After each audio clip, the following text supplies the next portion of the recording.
Going on, guys? I had a pretty decent question in the community from a student, and they were asking essentially, how do you add energy to a song for sync licensing purposes without turning up the volume? Okay, here we go. So energy is one of the most important things for sync licensing, because if your music can't enhance the story by adding excitement or helping someone get excited about some type of product, it's not going to work for what they need. So the first one we have here is dynamics. This is extremely important because it makes your louds louder and your softs softer when you have a greater space in between the two. So personally in my music, I try to make sure I have drops, pauses, build-ups with risers. Make your music like a roller coaster ride that just keeps people hooked. Next is adding rhythmic context. I guarantee you your music is going to automatically have more energy without getting faster if you use syncopation. Stuff like having things on the offbeat, giving it a little extra swing is going to give it that forward momentum that your music needs in order to get more placements. Next thing you want to do if you want to add more energy to your songs is add more layers. This might be something simple, but if you think about it,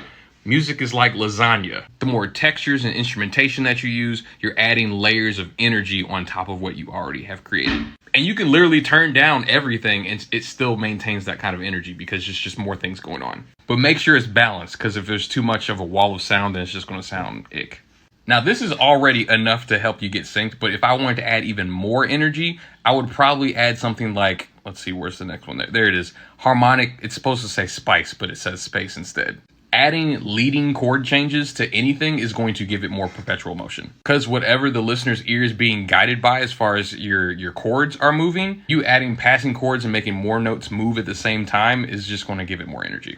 Next thing is kind of on the same playing field as harmonic spice, but it's tension and release. You can create tension with harmonic content, like with dissonance or chromaticism, or you can take it up another level and use silence. And this kind of crosses into dynamics as well, because you're going from one level to a whole nother dimension. These last two are goated. The next one you can do is a different type of mixing technique that will add variety to your sound. Stuff like using LFOs, panning techniques, adding stereo width. Using these kinds of things to create extra movement is going to give that song the energy that it needs for sure. Because you can be just as creative with like ways you pan different instruments and things of that nature. Anything to catch the listener's attention, honestly. And last but not least, the passion and energy that you put into the performance when you're recording is also something that you have control over without having to turn up the gain. Now, all of that was just a huge mouthful, but with all of this being said, someone asked me earlier, like, do you need music theory in order to do sync licensing? And I mean, like,